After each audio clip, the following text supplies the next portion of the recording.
आज से छीत स्वामी जी का चरित्र सुन रहे हैं, बहुत ध्यानपूर्वक सब लोग सुनिएगा।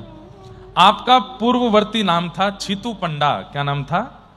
छीतू पंडा। और वैसे ये चतुर्वेदी थे तो इनका नाम छीतू चतुर्वेदी था, परंतु बड़े दबंग थे। मथुरा के चतुर्वेदी ब्रजवासी थे। दूर दूर तक भक्ति का कोई अंश नहीं था चित्त के अंदर, दबंगई में रहते थे। और पंडा जानते हैं, नगर पंडा होते हैं, धाम पंडा होते हैं। जैसे यात्री आते हैं तो उनको ले जाते हैं, पूजन करो, यहां पे पुष्प चढ़ाओ, यहां पे दक्षिणा रखो, यहां पे रखो, अब हमको कुछ दो। तो पंडाओं का विशेष रूप से भगवत दर्शन कराने का कार्य होता है और उनको उचित दक्षिणा देनी ही चाहिए, उनका अधिकार है। आप लोग बद्रीनाथ जाएंगे, बद्रीनाथ पहुंचते ही जैसे ही पता चलेगा महाराष्ट्र से आए हैं तो आपके पंडा जी वहां मिल जाएंगे आपको, और तुरंत आपको बैठा के बोलेंगे आप कहां से आए हो? वहां से आए हैं फलानी जगह से। अच्छा, आपके पर दादाजी यहां आए थे, देखो उनके साइन है।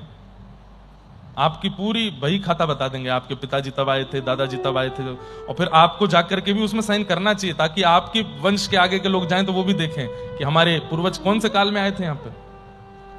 4 धामों के पंडाओं पे तो बही खाता होता ही है, हरिद्वार में भी पंडाओं पर बही खाता होता है। तो छीत स्वामी जी पंडा थे, छीतू पंडा इनका नाम था। और करते क्या थे? मथुरा के विश्राम घाट पर बैठे रहते, और अगर कोई यात्री आ गया भूल से तो उसकी जेब में कुछ बचेगा नहीं। पकड़ करके इनके 4 साथी और थे और ले जाकर के, तू चल जमुना जी में स्नान कर। 1 गोता लगा, 2 गोता लगा, 3 गोता लगा, 4 गोता लगा। अब चल एक काम कर, बोले कहा 10-10 रुपए हम 4 उनको दे दे। 4 गोता लगाए हैं, 4 इनके 10-10 रुपया दे दे। अरे मैंने थोड़ी लगाए, तुमने लगवाए। बोले अगर तू बिना 10 रुपया दे जावेगो तो आगे चल के तेरा पाम टूट जाएगा, विकलांग हो जाएगा, तेरे परिवार में सबरे विकलांग हो जाएंगे। ऐसी ऐसी बात कहते कि वो डर जाता, वो जहां तहां से करके इनको देता। और फिर लेकर के चल हमारे पाम दबा, चल वहां ते रबड़ी हमें खिला दे, चल वहां से दूध लेके आ, हमारे काजे भोग, हमारे काजे जलेबी लेके आ, चल जा। ऐसे यजमानों से खूब दबंगई से आते थे। और फिर बस एक बार कोई यजमान मिल गया बढ़िया, उसने दक्षिणा दे दी, और उसके बाद कुछ नहीं, जमुना जी पे बैठना, जलेबी खाना, भांग घोटना, और बढ़िया भांग खा करके मस्त निंदा स्तुति में लगे रहना। अरे बाको कहा जावे, वो तो ऐसो है, वो तो ऐसो है, वो तो ऐसो। गोस्वामी तुलसीदास जी एक बात कहते हैं, एक मेरी बात बहुत ध्यान से सुनिए सब लोग। जीवन में बंधुओं पर निंदा मत कीजिएगा। चाहे किसी व्यक्ति ने कितना भी घनघोर अपराध किया, ठाकुर जी बैठे ना दंड देने के लिए, यमराज बैठे ना दंड देने के लिए, आप निंदा मत करो।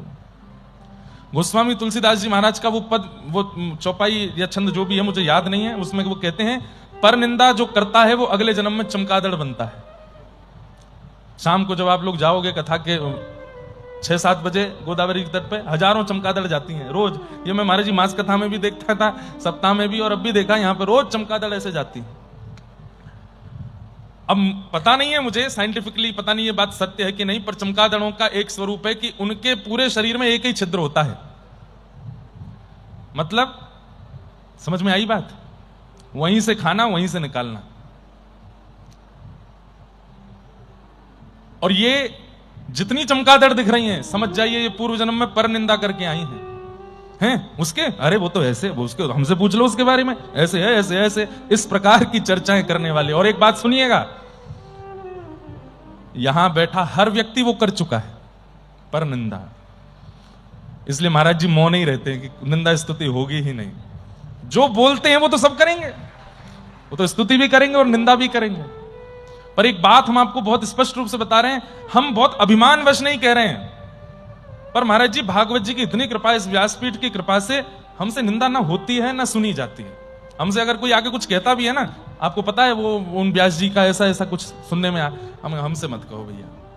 और कोई हमारी भी करता है तो हम, ठीक है भैया आप प्रसन्न रहो, करके आपको सुख मिलता है, कह दो, जो कहना है कह लीजिए।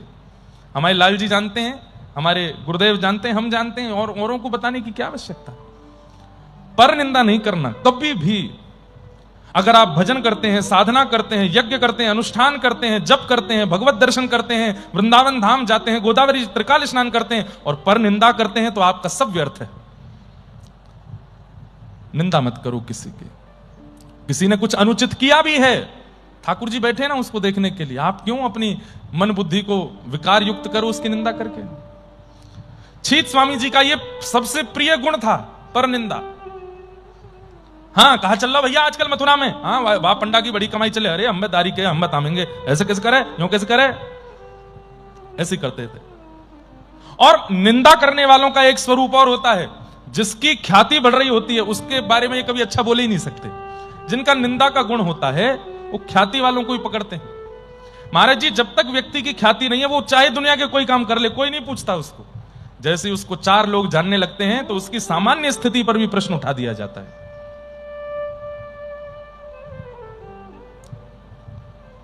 उस समय पूरे व्रजमंडल में ख्याति फैल रही थी गोसाई श्री विठलनाथ जी की, श्रीमद वल्लभाचार्य जी के सुपुत्र, जो कि पंढरीनाथ की कृपा से ही प्रकट हुए, इसीलिए नाम उनका विठल रखा। ये अष्ट सखा जो हैं इनमें 4 श्रीमद वल्लभाचार्य जी के शिष्य हैं और 4 गोसाई श्री विठलनाथ जी के शिष्य हैं। तो गोसाई श्री विठलनाथ जी का ऐसी ख्याति हो रही थी पूरे मथुरा में कि महाराज जो जाता है जब प्रणाम करके लौटता है तो नेत्रों में आंसू भर के लाता है और सब लुटा करके आ जाता है गोसाई श्री विठलनाथ जी पर। यह ख्याति चलते चलते चलते आज छीतू पंडा बैठे थे विश्राम घाट पर और अपने सखाओं से बोले, हाँ भाई क्या चल रहा है आजकल? बोले एक नाम सुनवे में आवे बार बार। बोले कौन को? बोले कछु विठल विठल करके नाम है, गोसाई विठलनाथ। दूसरा बोला अरे हम्बे वहां को बड़ो नाम चल रहा आजकल, अरे इन बाबान की बड़ी मौज है, सबरे बैठ जामे अपने खोल के दुकानन ने, इतने लोग इनके चरणन में रुपया चढ़ा दें, इतने लोग इनके यहाँ जाकर के खूब माल दे के आमे और सबन के आगे तो साधक बने डोले, भीतर कमरा में जाके खूब चकाचक माल छाने। एक बोलो मोह तो ऐसा सुनने में आयो हो कि उन पर कछु टोनो फोनो करो आवे। टोनो जाने? टोना मतलब जादू। मैंने तो ऐसी सुनी है कि उन पर कछु टोना फोना करवा आवे, जो उनके पास जावे वहां पे ऐसा कोई मंत्र फूक दे में कि वो उन्हीं को है जाए। भैया बातें तो दूर ही रहना हमें। इतने में छीतू पंडा बोले अरे ऐसा कौन सा टोना है, ने हम तो देख के आमे, हम भी तो ने एक अनुभव करके आमे कि टोना सबन पे चले, हम पे चलेगो कि नहीं चलेगो। सबरे प्रश्न, अरे हम ठीक है लाला तेने बढ़िया बात कही छीतू पंडा, वहीं चल रहे हैं। या गोसाई विठलनाथ, और हमने यूं और सुनी है कि खूब चकाचक मेवा और दे तो कहिए वो, खूब निंदा करके। और निंदा करने वालों का एक स्वभाव और होता है, वो जिसकी निंदा करते हैं उसके सामने जाएंगे और उसके सामने जाते तो हैं उसको देखने के लिए, लेकिन वहां भी कुछ अपमान कर सकें ऐसी भावना रख के जाते हैं। और छीतू पंडा ने भी वही किया। बोले इतना बड़ो महाराज है, कछु तो देखे आमे। बोले काम कर, बोले कहा सड़ो गरो बिल्कुल पुरानो सो नारियल लेके आ, जामे अंदर कछु ना हो, बिल्कुल बेकार है गए हो। यमुना जी में नारियल चढ़ते थे, उन नारियलों में जो सबसे ज्यादा सड़ा हुआ नारियल था वो नारियल उठाया और एक खोटा सिक्का जिसको दुनिया में कोई कहीं नहीं चला सकता, ये दक्षिणा लेकर के गए। और छीतू पंडा बोले हाँ अब आएगो आनंद, दुनिया तो लाखों चढ़ाती होगी चरणन में, ये चढ़ावेंगे। बंधुओं ये स्वभाव अच्छा नहीं है। छीतू जी तो बच गए, हम नहीं बच पाएंगे, इसलिए स्वभाव व्यवहार से बचिए। और विशेष रूप से आध्यात्म जगत में क्या होता है कि महाराज जी हैं, गुरु जी हैं, व्यास जी हैं, संत हैं, वो तो सबसे बात करते नहीं। कई बार परिकर के लोग, कई बार उनके संग रहने वाले लोग, कई बार उनके समीप जाने वाले लोग, कई बार उनके शिष्य ही दुनिया के सामने ऐसे प्रवर्तक बन जाते हैं, इनके बारे में तो हमसे पूछ लो, हम सब जानते हैं, ये ऐसे हैं वैसे हैं, ऐसी ऐसी बातें। अच्छा नहीं है, उन्हें पता भी नहीं होता है और उनके बारे में सब बोल रहे होते हैं। छीत स्वामी पहुंचे गोकुल, हंसी मजाक टहली करते हुए जितने लोग वहां दर्शन करने गए उनका भी मजाक उड़ा रहे हैं। और जैसे ही पहुंचे हैं आपने जाकर के, वहां लोग काफी बैठे थे, अरे हम ब्रजवासी हैं, मथुराते आए हैं, चतुर्वेदी हैं, चौबे हैं, कह दो बाबा ते मिलेगो हमते। ब्रजवासियों का ये स्वभाव होता है आज भी, वो ब्रजवासी हैं इसलिए उनको पहले मिलो। वो कुछ भी कह सकते हैं, कुछ भी कर सकते हैं, पर मैं ब्रजवासियों से भी निवेदन करता हूं इस बात का कि ब्रजवासियों का स्वभाव चंट चतुर नहीं है, ब्रजवासियों का स्वभाव भोलापन है। आजकल थोड़े चतुर होते जा रहे हैं ब्रजवासी भी, नहीं, सरल स्वभाव है, सीधे होते हैं ब्रजवासी, चतुर नहीं। पहुंच गए, मिलो, बोलो गोसाई विठलनाथ हमसे मिले को पहले। किसी ने भीतर जाके कहा मथुरा के चतुर्वेदी आए हैं। गोसाई से विठलनाथ जी बोले भेजो भीतर। अब ध्यान से सुनिएगा। कितनी घोर निंदा करते आए हैं रास्ते पर, कितना मजाक उड़ाते आए हैं, कितने मन में दुर्भाव लेकर के आए हैं छीत स्वामी जी, लेकिन जैसे ही प्रवेश किया और गोसाई श्री विठलनाथ जी ने केवल नेत्र भर के उठा करके एक बार छीत स्वामी जी को देखा। नियम था कि एक बार में एक ही व्यक्ति भीतर जाएगा, तो बाकी के इनके 4 सखा बाहर रोक दिए, बोले वो मिले आए फिर आप जाना। लड़ाई तो खूब करी, नहीं हम संग जाएंगे, लेकिन छीत स्वामी जी भीतर चले गए, बाकियों को बाहर रोका। आपने भीतर जाकर के जैसे ही गोसाई श्री विठलनाथ जी को देखा, हाथ में नारियल है सड़ा और फूटी एक सिक्का है, और बस लिए खड़े हैं, और देखते देखते देखते ही देखते नेत्र सजल हो गए। ये क्या हो रहा है, ये छीत स्वामी जी को भी नहीं पता, छीतू पंडा को भी नहीं पता कि हो क्या रहा है। और गोसाई श्री विठलनाथ जी मंद मुस्कुरा करके बोले, कहो छीतू पंडा कैसे हैं? अरे आपने इतना श्रम क्यों किया यहां आने का? आप तो ब्रजवासी हो, आप तो मथुरा के चतुर्वेदी हो, हमारे पूजनीय हो, हमको प्रणाम करना चाहिए आपको, आप क्यों चले आए यहां पर? इतना दैन्य देख करके, पहले तो स्वरूप देख करके शांत हो गए। मैं हमेशा कहा करता हूं, प्रवचन बहुत दूर की बात है, स्वभाव बहुत दूर की बात है, प्रभाव बहुत दूर की बात है, उनका वक्तव्य बहुत दूर की बात है। प्रथम परिवर्तन तो उनको देख करके हो जाए, समझो वो आपके गुरु हैं। उनकी दृष्टि मात्र से हो जाए, समझो वो आपके गुरु हैं।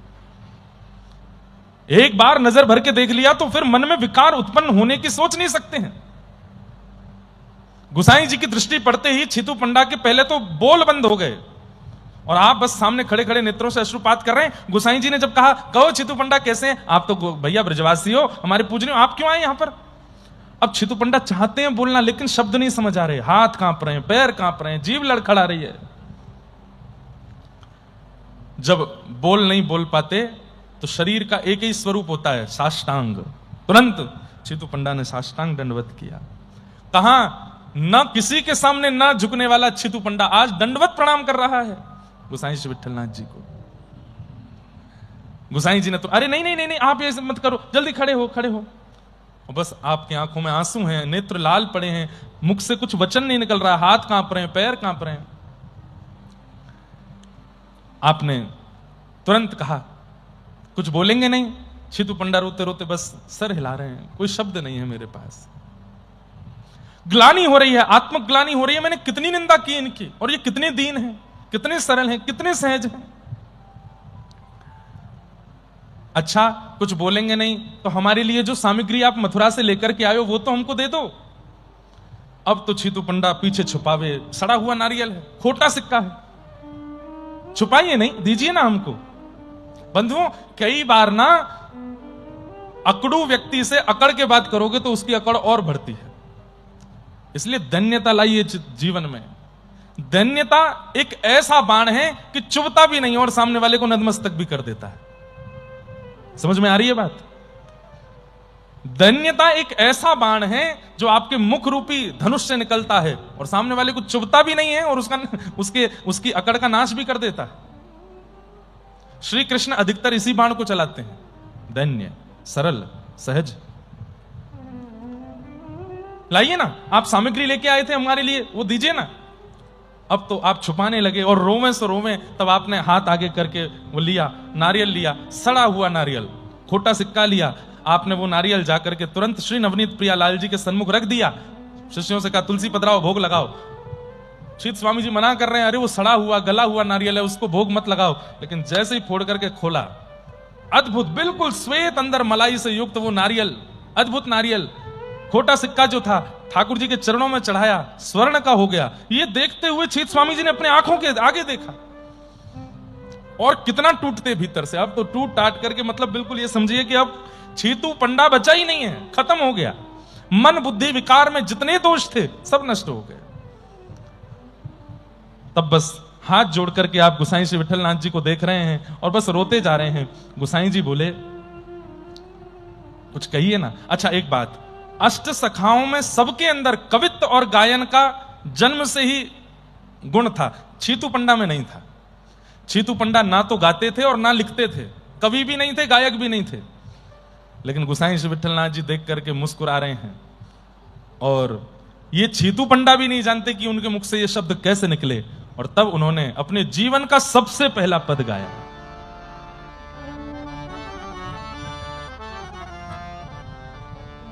भई अब गिरधर सो पहचान, भई अब गिरधर सो,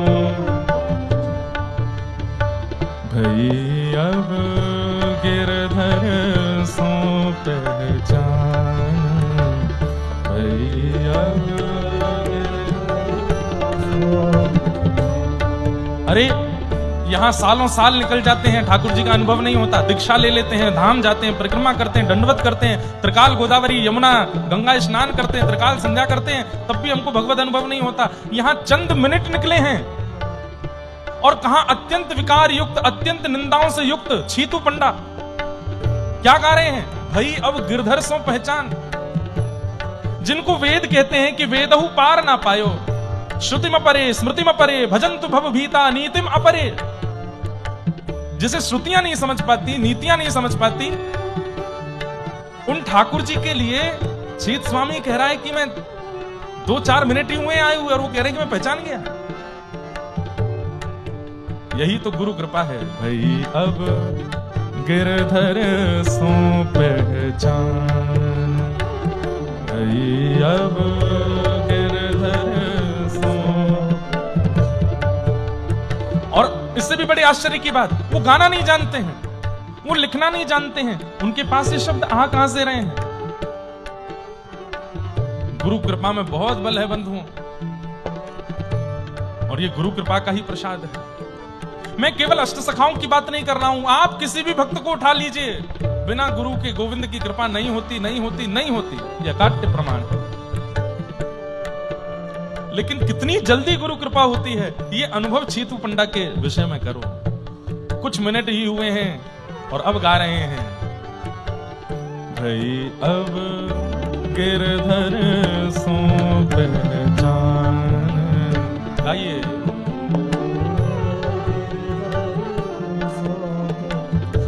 कपट रूप छली में को आयो, छल में को, सुन के गाओ। कपट रूप छल में को आयो, मैं कपट रूप धर के आया था, छलने के लिए आया था इनको।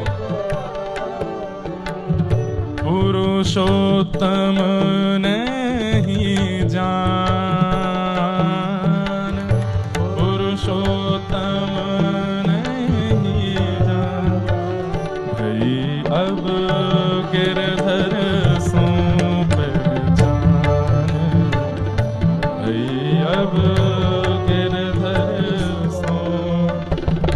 मैं तो कपट रूप धारण के आया था, इनको छलने के लिए आया था।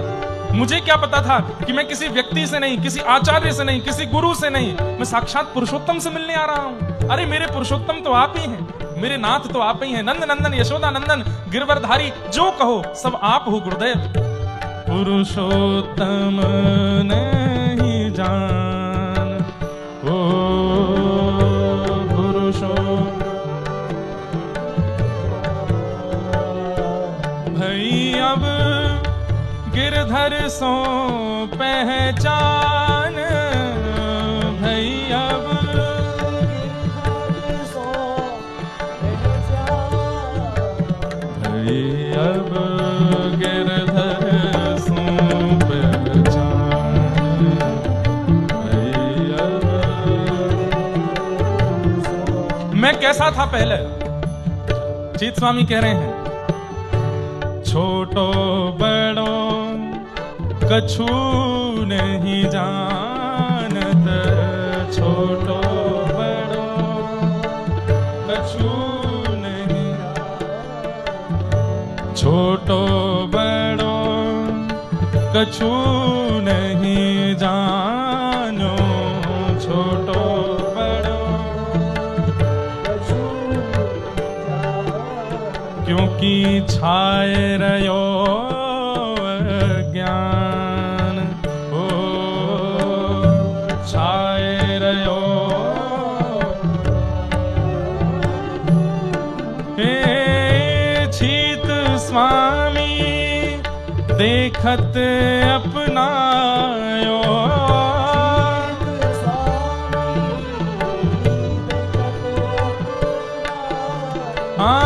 छीत स्वामी देखत अपनायो।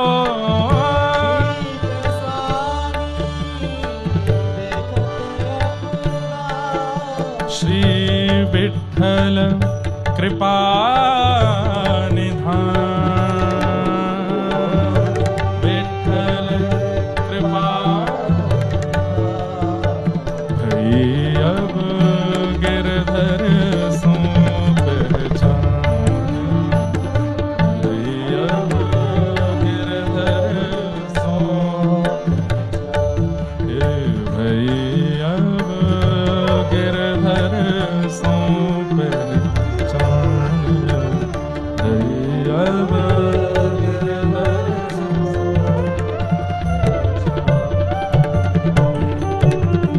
छोटो बड़ो कछु नहीं जानो, छोटो बड़ो कछु नहीं जानो। छाए रहो अज्ञान, छाए रहो अज्ञान। छीत स्वामी गिरधर देखत अपनायो, छीत स्वामी देखत अपनायो। श्री विठ्ठल कृपा निधान, विठ्ठल कृपा निधान। भई अब गिरधर सो पहचान, भई अब गिरधर सो। आपने जैसे ही ये पद गाया स्वयं आश्चर्यचकित हो गए, ये शब्द कहां से प्रस्फुटित हुए हैं। तब अंत में आप समझ गए कि ये सब इनकी कृपा है, ये मेरा बल नहीं है, ये मेरा वश नहीं है, ये मेरी योग्यता नहीं है, ये जो मैं कर रहा हूं ये सब इनकी कृपा है। और आपके द्वारा दिए गए जो सड़ा हुआ नारियल और खोटा सिक्का था, ठाकुर जी के सन्मुख चढ़ा चढ़ा पवित्र हो गया।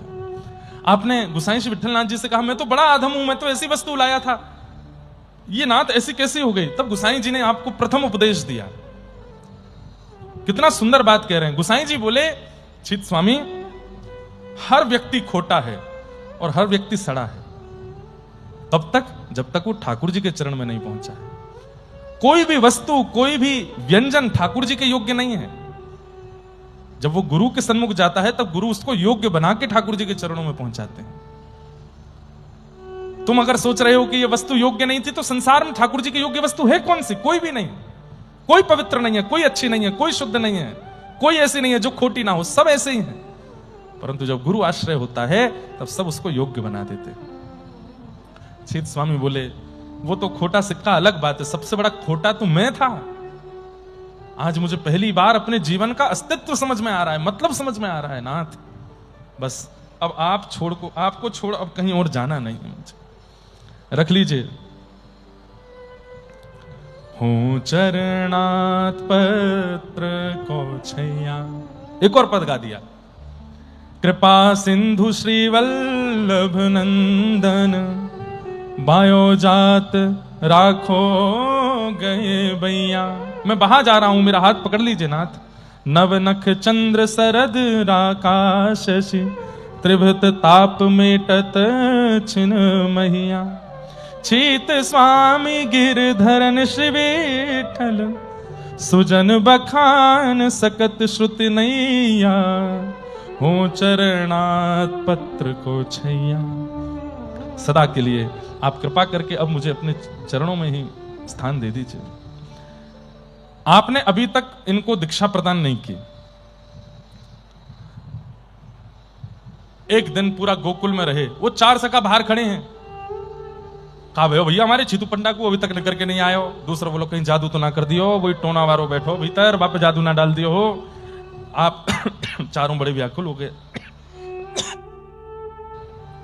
तभी आपने अब कुतूहल मचा, तो एक खिड़की से जाकर के भीतर देखा तो छीतू पंडा तो हाथ जोड़ करके बैठे, आंखों से आंसू बहा रहे हैं। गुसाई श्री विठ्ठलनाथ जी उनको सहला रहे हैं। ओहो, ये चारों तो सिर्फ अरे है गयो बंटा धार है गयो भैया, ये तो छलवे के काज। भीतर देख का हेरो है। खिड़की से झांक के देखा तो छीटू पंडा तो रो रहे हैं, भाव विहल होकर चरण पकड़ रहे हैं। अरे जी हमारो ही छीतू है, ये आज तक अपने मैया बाप के चरण में तो झुको नहीं है, दूसरे के चरण में कैसे झुक रो है? ये हमारो छीतू पंडा या को काहे गयो? अरे भैया रोगी बना दियो, वैद्य के पास ले जाना पड़ेगा, हमारे छीतू पंडा को काहे गयो? संध्या का समय हो गया, छीतू पंडा जब बाहर आए, मैंने कहा ना कि व्यक्ति जब वैष्णव बनता है ना, उसकी रूप स्वरूप अलग हो जाता है। जब तक आप भक्त आवरण में नहीं आते, नेत्रों में चतुरता दिखती है, चाल में अहंकार दिखता है, बोली में मद दिखता है। लेकिन जैसे ही आप भक्त बनते हैं, भक्तापन्न होते हैं, आपकी चाल दीन हो जाती है, आपके नेत्र अत्यंत कोमल हो जाते हैं, आपकी बोली अत्यंत मधुर हो जाती है, सब में दीनता आ जाती है। दैन्यता प्रमाण है कि आप शरणागत हो चुके हो, और दैन्य नहीं आया है। आजकल लोग भक्ति भी केवल फेमस होने के लिए करते हैं, क्योंकि ट्रेंडिंग चल रही है। हम कह तो देते हैं तस्मात् केनाप्युपायेन मनः कृष्णे निमेषयेत्, किसी भी उपाय से सही भगवान के चरणों में आ तो रहे, पर भाई वही बात हो गई ना कि पवित्र नदी के पास जाकर के भी जल नहीं पी रहे हैं, तो कितने बड़े दुर्भाग्यशाली हैं। भक्ति करके भी, भगवत धाम जाकर के भी भक्तापन्न नहीं हो पा रहे, तो ये दुर्भाग्य नहीं है तो क्या है? केवल पॉपुलैरिटी, फेमस होने के लिए थोड़ी करना है।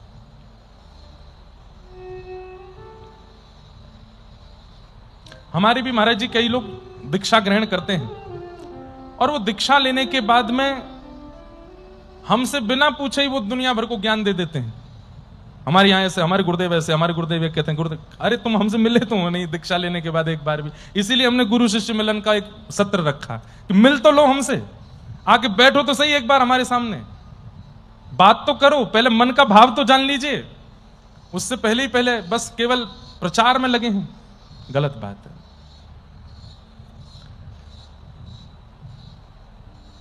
जैसे ही आप संध्या के समय बाहर आए, चारों सखाओं ने घेर लिया, छीतू अरे लाला तो काहे गयो, ये आंखन में आंसू कैसे भर रहे, अरे तेरी अकड़ कहां चली गई रे, भांग घोटवे को समय को, चल जमुना जी चल रहे हैं, घोटेंगे भांग, और तू कहा या चक्कर में पड़ गो, तू तो या कुछ छलवे आयो, तू तो या कुछ करवे आयो, तेरा हाल काहे गयो? छीतू पंडा हाथ जोड़ कर खड़े हो गए, बोले भैया अब आप हमारे सखा तब हैं जब आप इनके हैं, यदि इनके नहीं हो, ठाकुर जी के नहीं हो, तो मेरा आपसे कोई संबंध नहीं है। तजोरे मन हरि विमुखन को संग, जाके संग कुमति उपजत है, पड़त भजन में भंग। तजोरे मन हरि विमुखन को संग। और छीतू पंडा जी ने तुरंत किया, अपने सखाओं से कह दिया, भाई मुझसे मित्रता रखनी है, मेरी मित्रता में रहना चाहते हो तो नवनीत प्रिया जी की शरणागत हो जाओ, गुसाई श्री विठलनाथ जी से दीक्षा ले लो, तो तुम मेरे सखाओ, नहीं तो मेरा तुमसे कोई संबंध नहीं। लेकिन आपका प्रताप इतना था कि आपके सखा बोले कि भाई हम तेरे बिना रहना पाएंगे, तू कहेगा तो हम कर लेंगे, और आपके सखाओं ने भी शरणागति ले ली। गुसाई श्री विठल पूरे परिवार को, खानदान को जो मिलता उसको श्री छीत स्वामी जी कहते, मुझसे संबंध रखना है, चाहते हो कि तुम्हारी बेटी के ब्याह में आऊं, चाहते हो कि तुम्हारा ये करूं, तो पहले जाओ गिरिराज जी दर्शन करके आओ, वृंदावन के प्रति समर्पित होकर आओ, व्रज रज लगाना प्रारंभ करो, तिलक धारण करना शुरू करो, घर में नियमित रूप से ठाकुर जी की सेवा प्रसादी सिद्ध करो, तो मेरे तुम हो, नहीं तो मेरा तुमसे कोई संबंध नहीं। हम लोग नहीं बन पाते ऐसे, स्पष्ट कह दिया। आपके सखाओं ने भी शरणागति ले ली, लेकिन छीत स्वामी जी को अभी तक शरणागति नहीं दी है, अभी दिशा दे दी है, दीक्षा देनी बाकी है।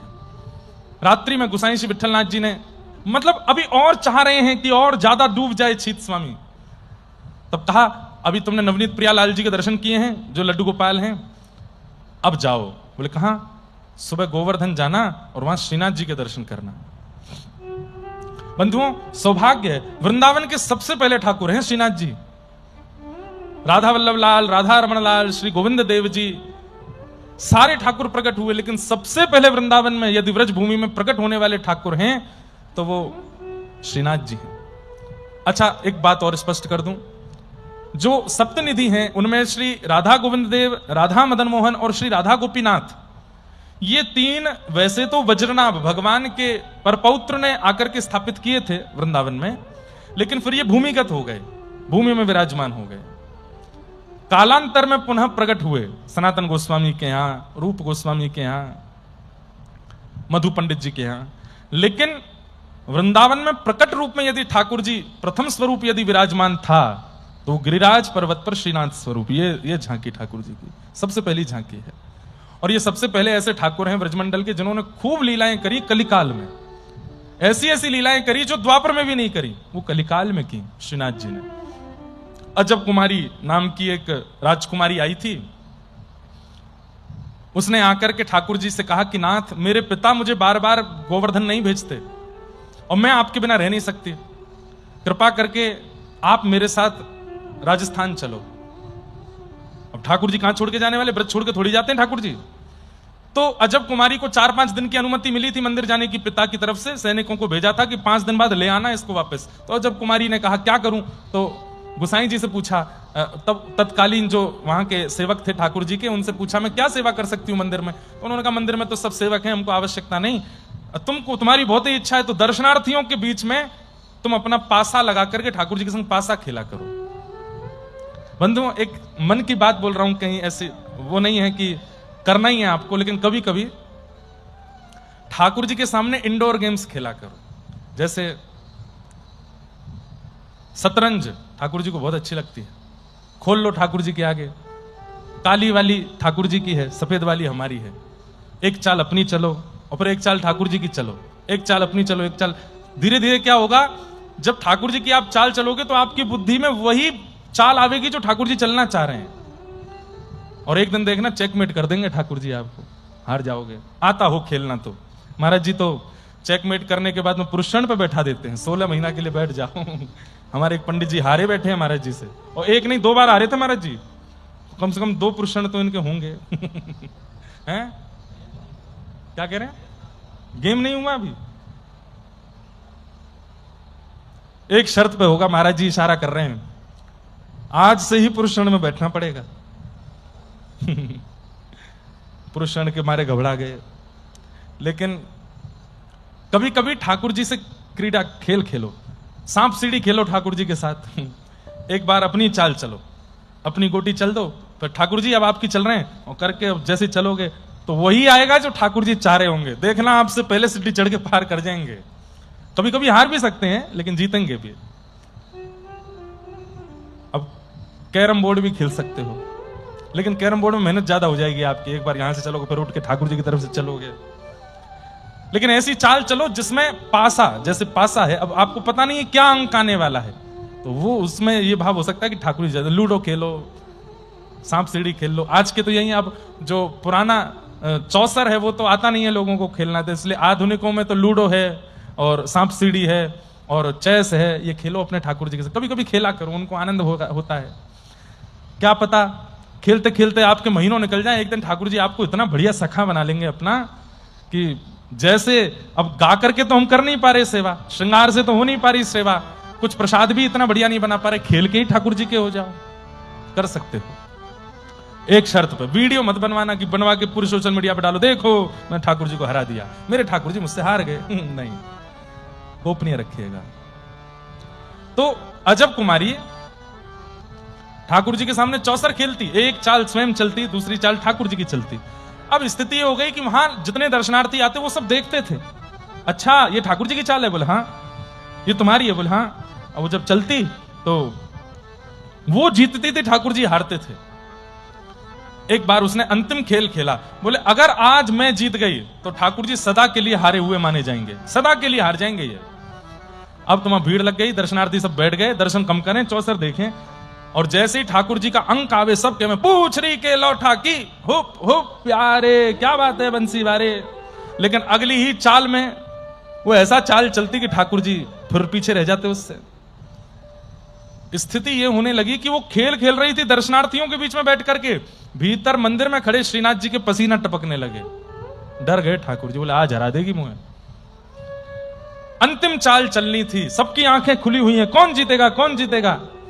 इतने में ठाकुर जी उसके चित्त में प्रकट है गए, बोले देख अजब कुमारी, तू मेरी ना है? बोले नहीं हूं आपकी। बोले देख ले, तू ऐसे करेगी मेरे संग, जिता दे मुझे। नहीं जिताऊंगी। बोले देख तू मुझे जिता दे आज सबन के आगे, नहीं तो मेरी नाक कट जाएगी, तू एक बार जिताए दे, फिर तू जो कहेगी सो तो को दूंगो। अजब कुमारी बोली वचन दो, जो मांगूंगी सो दोगे। बोले जो कहेगी सो दूंगो। बोले पहले चाल चल के आपको जिता दूं फिर मांगूंगी। बोले हाँ पहले जिता दे। और जैसे ही उसने चाल चली ठाकुर जी जीत गए, अजब कुमारी हार गई, सब नाचने लगे। लेकिन अजब कुमारी एक टक ठाकुर जी को देख रही है, दो दतुइयां दिख रही हैं श्रीनाथ जी के। तब ठाकुर जी पुनः चित्त में आए, हाँ अब मांग ले, कहा चाहिए? बोले आपने कहा था जो मांगूंगी सो दोगे। बोले हाँ चलो उदयपुर, वहीं विराजू। इतने कहा मांगो। अजब कुमारी बोली अब बात से पीछे मत हटो, आपने कहा था जो मांगूंगी सो दोगे।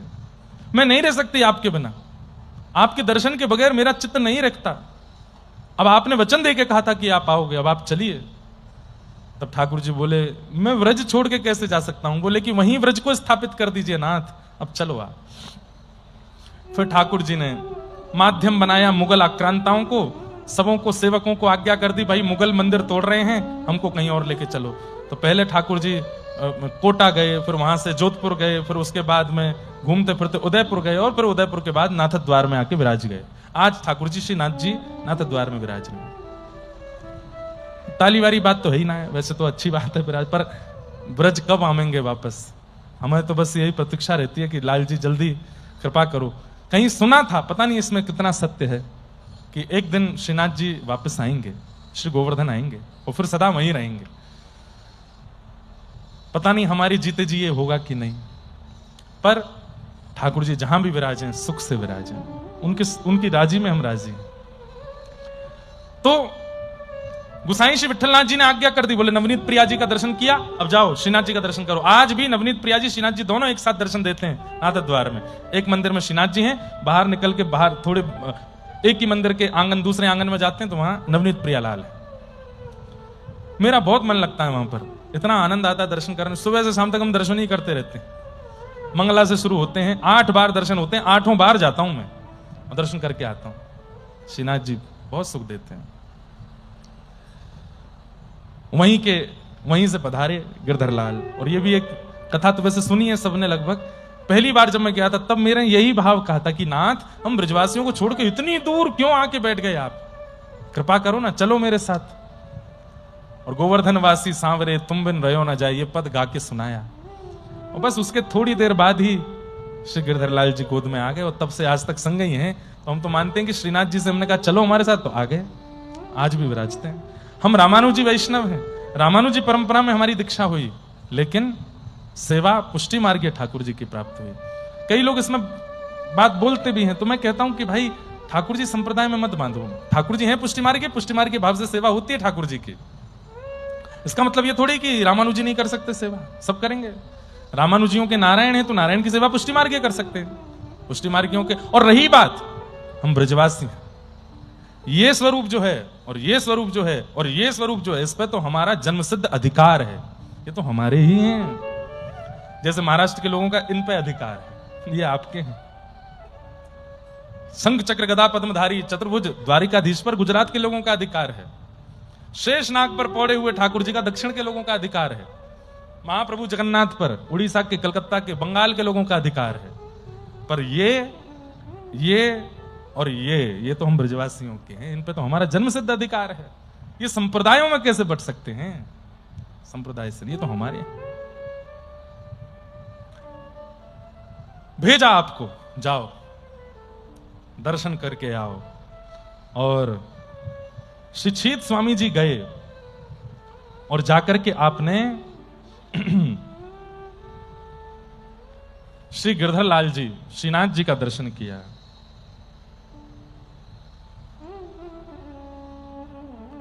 आपने जैसे ही दर्शन किया, दर्शन करते ही आपको लगा ही नहीं कि कोई पाषाण है, आपको लगा ही नहीं कि कोई सामान्य है। देखते ही आपके मन में भाव आ गया, ये तो प्रत्यक्ष ठाकुर जी खड़े हैं। और चीत स्वामी के पहुंचते ही मंद मंद मुस्का करके तुरंत एक स्वर कान में पड़ा, सुबल तू आ गए हो। और ये सुबल दास, सुबल सखा ही श्री चीत स्वामी जी के रूप में आए। नेत्रों से विरल अश्रुधार गिरने लगी, क्योंकि श्रीनाथ जी जो हैं ये सखा प्रधान ठाकुर जी हैं, ये सखाओं के, अष्ट सखाओं के ही ठाकुर जी हैं। सुबल कान में शब्द आया, दूरने लगे, कौन बोल करके गया? और तभी सामने देखे ठाकुर जी मंद मंद मुस्कुराते दिखे। चीत स्वामी को बोध हो गया, अरे ये एक दिन में इतना परिवर्तन जो चित्त में आया, इसका यही प्रमाण है कि पूर्व जन्म को मैं सुबल सखा हूं, ठाकुर जी का सखा। स्वामी जी पर रीझ करके गोसाई श्री विठलनाथ जी ने तुरंत आज्ञा की, जाओ यमुना स्नान करके आओ। और यमुना स्नान करके जैसे ही आप आए, गोसाई श्री विठलनाथ जी ने आपको ब्रह्म संबंध देकर के, दीक्षा देकर के अब शरणागत बनाया और आपको अष्ट सखाओं में सम्मिलित किया। इस प्रकार चीत स्वामी जी अष्ट सखाओं में सम्मिलित हो गए और अब आप केवल ठाकुर जी के यश का गान करते हैं। बंधुओं, चीत स्वामी जी के बहुत कम पद हैं, सबसे कम पद अष्ट सखाओं में चीत स्वामी जी के हैं। क्यों? क्योंकि ये इतने भाव में रहते थे, 2-2 3-3 दिन तक मूर्छा ही नहीं जाती थी इनकी। आप गोवर्धन गए और श्रीनाथ जी के चरणों में प्रणाम करके आपने पहली बार एक विनती की। क्या? कि नाथ, अब कृपा करके मुझे अपना दर्शन करा दीजिए, मुझे अनुभव करना है, जैसे सूरदास जी को होता है, जैसे नंददास जी को होता है, जैसे गोविंद दास को होता है। मैं सुनता हूं तो मेरे मन में ईर्ष्या नहीं होती, अच्छा लगता है कि आप उनको अनुभव कराते हैं, पर मेरी भी इच्छा होती है कि आप मुझे भी अनुग्रहित कीजिए। आप नित्य यही भाव रखते थे, ठाकुर जी से जा जा करके प्रार्थना करते थे कि नाथ कृपा करके अब मुझे दर्शन कराओ। तब एक दिन आप गिरिराज जी की परिक्रमा कर रहे थे और तभी संध्या की बेला हुई, शाम का समय हुआ और तभी आपको क्या दिखता है? असंख्य गायों का समूह सामने से आ रहा है और उन गायों के मध्य से जैसे ही प्रथम गाय हटती है, तभी क्या देखते हैं? ऐसे अपनी भुजा पर, यहां पर एक लकड़ी का टेक लगाया हुआ है, दोनों पैर त्रिभंगी जैसे ठाकुर जी खड़े हैं और दूसरी भुजा जो है वो सुबल सखा के कंधे पर रखी है और हाथ में एक कर से वेणु लेकर के ठाकुर जी मधुर बजा रहे हैं। अपना शीश सुबल के कंधे पर झुका रखा है और प्रेम निमग्न होकर के वेणुनाद कर रहे हैं। वातावरण बदल गया, वायु में चंदन की सुगंधी आने लगी, इतना सुंदर वातावरण, ऐसी सुखद वायु बहने लगी जिसका स्पर्श पाते ही तन आनंदित होने लगा और ठाकुर जी मधुर होकर के श्री चीत स्वामी जी को देख रहे हैं और फिर सुबल सखा की ओर देख रहे हैं। इस प्रकार ठाकुर जी ये दर्शन चीत स्वामी जी को कराया। तब आपने पद गाया जो हम कल गा रहे थे, आगे गाय पांच गाय, इत गाय उत गाय, गोविंद को गायन में बस वो ही भावे, गायन सो ब्रज छायो वैकुंठ बिसरायो, गायन के हेत गिरी कर ले उठायो। मैं एक बात कथा में कह चुका हूं, ठाकुर जी का यदि अनुभव होगा या तो ब्रह्म वेला में होगा या संध्या गौचारण वेला में होगा, इन दो वेलाओं में ठाकुर जी का अनुभव हो सकता है। इन दोनों समय पे ही सारे मंदिर बंद होते हैं वृंदावन के, ब्रह्म वेला से पहले और संध्या में गौचारण बेला पर। ये दो सत्र ऐसे हैं, यदि किसी साधक को भगवत दर्शन करना हो, इन दो सत्रों में यमुना तट, गिरिराज जी की तलेटी और एकांत वन वृंदावन का ढूंढ लीजिए, वहां बैठ के गाओ इन पदों को, देखिएगा आप, अनुभव होगा। हम तो बहुत फंस गए हैं माया जाल में, संसार में इतने ज्यादा भागदौड़ में, हम तो कर नहीं पा रहे एकांत। आप करके देखो, करेंगे हम भी, आज नहीं तो कल करेंगे, अभी सेवा में लगे हैं सबकी, एक दिन करेंगे, कोई ना जाने, किसी को पता ना चले, ऐसे करना है। और एकांत ढूंढिए, और जरूरी नहीं है गोदावरी जी के तट पे, भैया सुनो अपनी रिस्क पे जाइयो, कहीं नाग देवता मिल जाए तो हम तो मत कहियो, ऐसे जाइएगा कि कोई दिक्कत ना हो। एकांत ढूंढो और समय दो हो, ब्रह्म बेला से पूर्व का कोई उठाना हो उस समय, क्योंकि उस समय क्या है, आप लोग कहोगे महाराज जी ब्रह्म बेला से पहले क्यों? ब्रह्म बेला शुरू होती है 3:45 पे, उससे पहले क्यों? ठाकुर जी रात भर रास करते हैं और ठीक ब्रह्म मुहूर्त पे यशोदा मैया उठती हैं, 3:45 बजे यशोदा मैया उठती हैं। उनके उठने से पहले लाला दौड़ के आ रहे होते हैं रास से वापस, और यशोदा मैया के बगल में अचक से आके रजाई ओढ़ के सो जाते हैं कि मैया को लगे आके लाला तो मेरे बगल में ही सोए हुए। तो उस समय ठाकुर जी रास से वापस आ रहे होते हैं। यदि आप जाग करके पुकार रहे होंगे इन वाणियों के द्वारा, तो हो सकता है नंद भवन जाते जाते ठाकुर जी मिल के निकल जाएं। रास में नहीं मिलेंगे, नंद भवन में नहीं मिलेंगे, इन दोनों के बीच के मार्ग में मिलेंगे। ऐसे ही गौचारण में नहीं मिलेंगे, नंद भवन में नहीं मिलेंगे, पर जब नंद भवन से जाते हैं या वापस आते हैं मार्ग में मिल सकते हैं। तो ये दो सत्र हैं, इनमें ठाकुर जी का दर्शन हो सकता है। चीत स्वामी जी 2 दिन तक मूर्छित पड़े रहे और 2 दिन बाद जब आपको होश आया तो आप यही पद गाने लगे। दौड़े दौड़े श्रीनाथ जी के पास गए और श्रीनाथ जी के सामने जाकर के आपने एक सुंदर पद गाया, हे नाथ, मैं जान गया हूं कि मैं आपको एक सखा हूं, मेरा नाम सुबल है। हे नाथ, मैं आपसे एक ही प्रार्थना करना चाहूं, मैंने कहीं सुन ली है कथा में कि व्रज में जन्म लेवे वारो, व्रज को ध्यान करवे वारो, व्रज को स्मरण करवे वारो मुक्ति को प्राप्त कर ले। लेकिन नाथ, मुझको आपसे मुक्ति नहीं चाहिए, तो क्या चाहिए? तब छीत स्वामी जी का एक बहुत प्रसिद्ध और बड़ा सुंदर, छीत स्वामी जी एक पद गाते थे और फिर 2 दिन की मूर्छा में चले जाते थे, इसीलिए सबसे कम पद हैं आपके। लेकिन उन पदों में रस, भाव, प्रेम इतना अटूट भरा है, कोई पहचान नहीं पा रहा है इन 2 सालों में कि ये छीतू पंडा छीतू स्वामी कैसे हो गए। आप कभी कभी अपने यजमानों के यहां जाया करते थे और बंधुओं, और दिन का तो नहीं पता आपको किस दिन क्या क्या भाव लगे। दत्त प्रभु आते हैं, राधारमन लाल जी कथा में आते हैं, अष्ट सखा बैठे हैं, पर आज पता नहीं हमको बार बार लग रहा है कि श्री गिरधर लाल जी विराज रहे हैं और कथा श्रवण कर रहे हैं।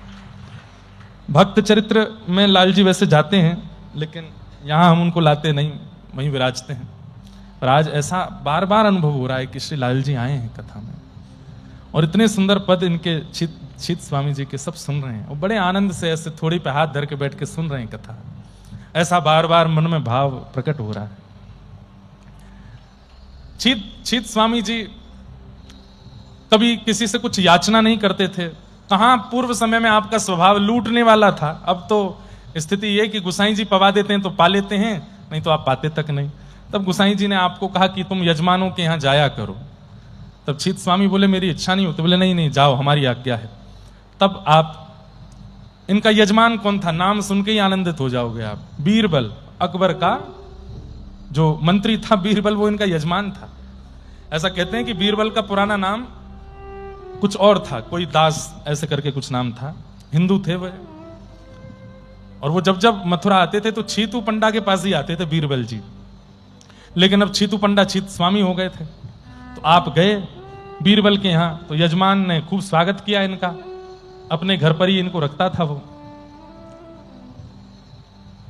अब की बार थोड़े शांत हैं, तो आप एक दिन सुबह उठ करके जब ठाकुर जी का स्मरण करके मंजीरा बजा के गाते थे, ठाकुर जी का स्वरूप हो नहीं हो कुछ कोई मतलब नहीं, जिस दिशा में गोवर्धन है उस दिशा में बैठ के करताल बजाते थे और कीर्तन करते थे छीत स्वामी जी। जय वसुदेव किए पूरन तपते फल फलित श्रीवल्लभ देह, जय गोपाल हते गोकुल में तेई अब आए बसे करिगेह। आप क्या गा रहे थे कि श्री वल्लभाचार्य जी, श्री नंद बाबा ही, वसुदेव जी ही वल्लभाचार्य जी के रूप में प्रकट हुए और वल्लभाचार्य जी के यहां पर लाला ही गुसाई विठलनाथ जी के रूप में प्रकट, मतलब अपने गुरुदेव को ही ठाकुर जी बता रहे हैं। जे वे गोप बधू हैं ब्रज में तेई अब वेद ऋचा भई एह। जो व्रज की गोपियां थी वही अब वेद की ऋचाएं बन गई हैं और उन्हीं में ही हमारे गुरुदेव जो है पढ़ते लिखते रहते हैं। इसका मतलब ये रास ही कर रहे हैं। तो कितनी सूक्ष्म बात, पहले ठाकुर जी गोपियों के संग रास कर रहे थे, अब मेरे ठाकुर जी ही गुरुदेव के रूप में आ गए और वो गोपियां ही वेद और पुराणों के रूप में आ गई हैं। गुरुदेव पूरे दिन वेद पुराण पढ़ते रहते हैं, मतलब रास करते रहते हैं गोपियों के साथ। जे वे गोप बधू ही ब्रज में तेई अब वेद ऋचा भई एह, छीत स्वामी गिरधर निश्र विठल एई वेई वेई एई कछु न संदेह। एई वेई वेई एई कछु न संदेह, कोई संदेह नहीं है, यही ठाकुर जी ही श्री मेरे गुरुदेव के रूप में। दूर बैठ करके बीरबल सुन रहा था। जब इनका कीर्तन पूरा हुआ तो उसने कहा आप अपराध कर रहे हैं। बोले क्या अपराध कर रहे हैं? बोले एई वेई वेई एई, ये क्या कर रहे हो आप? ठाकुर जी को, गुरु का स्थान अलग है, ठाकुर जी का स्थान अलग है, आप गुरु ठाकुर को एक कैसे मान सकते हो? कल को कहीं भूल से आपका पद यदि अकबर के दरबार में पहुंच गया और उसने ये देख लिया कि आप ठाकुर जी को और अपने गुरुदेव को समान बता रहे हो, नंददास जी की ऐसी परीक्षा ली थी उसने। देखो देखो रे कालिंदी तट, कल हम लोग गा रहे थे, कल पूरे दिन यही पद चल रहा था मन में। देखो देखो रे नागरी नट निर्तत कालिंदी तट, गोप गोपिन के मध्य राजे मुकुट लटक। और तब नंददास जी क्या गा रहे हैं? यही रस गावे नंद निकट निपट। और अकबर ने पूछ लिया कि आप कैसे कह सकते हो कि आप निकट बैठे हो, और कहीं आपका पद पहुंच गया अकबर के पास में और उसने पूछ लिया कि ये कैसे कह सकते हो कि एई वही वही एई। ना कोई संदेह ठाकुर जी को और उनको एक कैसे मान रहे हो? चीत स्वामी जी को गुस्सा आ गया, बोले मेरे गुरुदेव पर संशय करने वाला वो मिलेच्छ नहीं है, तू मिलेच्छ हो गया है। और सुन, आज के बाद कभी मिलना नहीं हमसे, हमारे गुरुदेव पर संशय करने वाले का कोई भी क्यों ना हो, हमें नहीं चाहिए तुझसे धन दौलत, नहीं जाए, आज से हम तेरे यजमान, तेरे पंडा नहीं है, तू हमारा यजमान नहीं, चला जाए यहां से। और गुस्सा होकर के चीत स्वामी वापस ब्रज आ गए। बीरबल 3 दिन की छुट्टी लेके गया था अकबर से, लेकिन अगले दिन ही आ गया। तो अकबर ने कहा तुम तो 3 दिन के अवकाश पे थे, तुम्हारे पंडा जी आ रहे थे।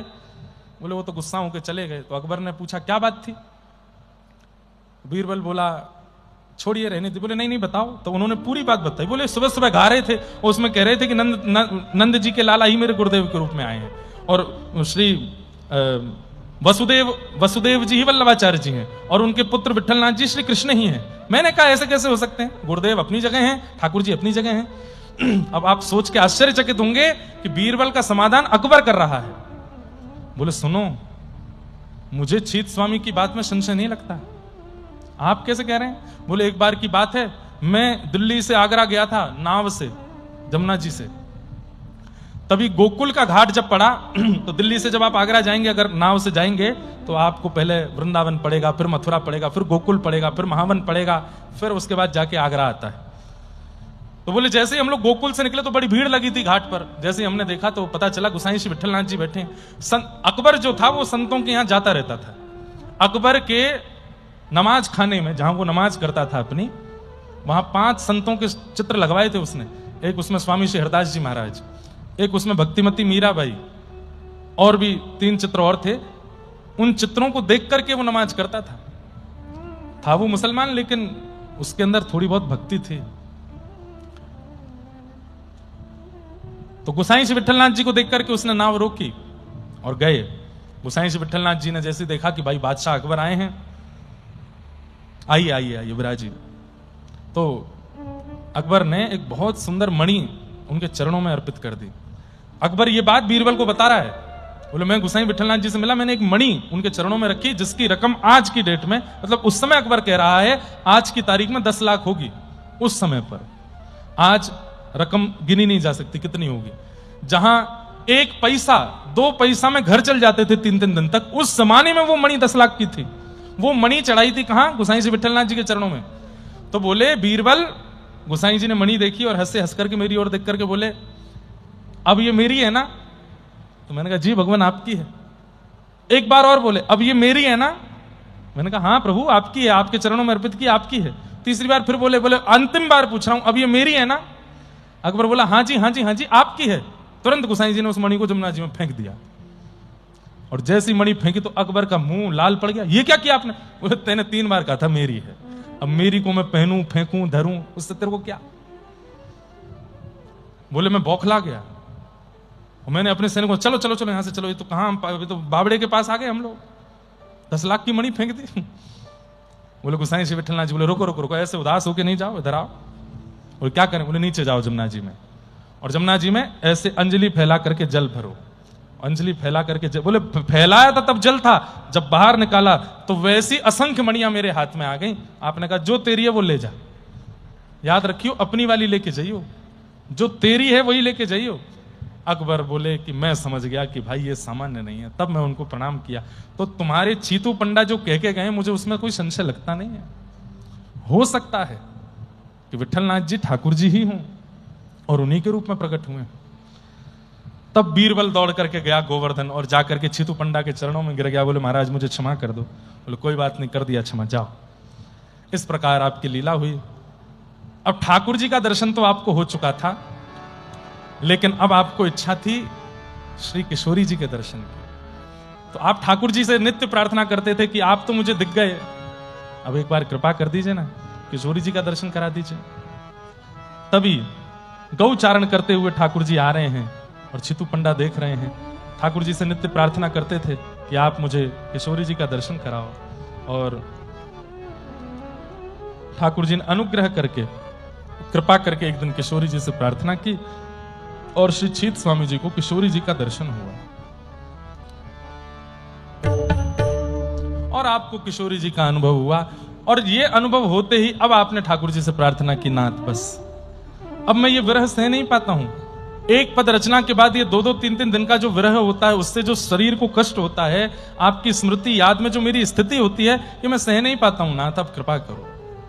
और तभी एक दिन आपको खबर मिलती है कि आपके परमाचार्य गुरुदेव गोसाई श्री विट्ठलनाथ जी लीला प्रविष्ट हो गए। और जैसे ही सुना कि मेरे गुरुदेव लीला में चले गए, उस भाव को आप सह नहीं पाए और उसी समय दौड़ करके श्री गोवर्धन गिरी पर्वत पर गए हैं और जाकर के वहां ठाकुर जी के सन्मुख बस अपना ही पद दोहरा रहे हैं। एहो विधि ना तो पे अचरा पसार मांगू, जन्म जन्म दीजो याही ब्रज बसिवो, अहीर की जात समीप नंद घर, घरी घर श्याम नित नित हसिवो। और बस इसी पद को गाते गाते गाते गाते श्री गिरिराज जी को नेत्रों में विराजमान करके, रज को अपने अंग से लिपटा करके श्री छीत स्वामी जी व्रज रज में विलीन हो गए। बोलो भक्तवत्सल भगवान की जय। ऐसे श्री छीत स्वामी जी को हम बारंबार प्रणाम करते हैं, जिनके मधुर भाव ठाकुर जी को बहुत प्रिय लगते हैं। ऐसे मधुर मधुर भाव और आपकी कथा, बहुत कुछ, एक शिष्य का शिष्यत्व कैसा होना चाहिए, ये छीत स्वामी जी से सीखना चाहिए। बंधुओं, आप जिन्हें गुरु मानते हैं वो गुरु भी किसी के शिष्य हैं, तो वह भी अपने शिष्यत्व का निर्वहन करते हैं, और वो जिनको गुरु मानते हैं वो भी किसी के शिष्य हैं। शिष्यत्व के निर्वहन से ही वो गुरु बने। इसलिए गुरु के प्रति भावना कैसी, विचार कैसा, व्यवहार कैसा, और किन किन बातों की सावधानी व्यक्ति को जीवन में रखनी चाहिए, छीत स्वामी जी से हम सीखते हैं। ऐसे श्री छीत स्वामी जी को बार बार प्रणाम करते हुए और इनके चरित्र को मंगल में विश्राम देते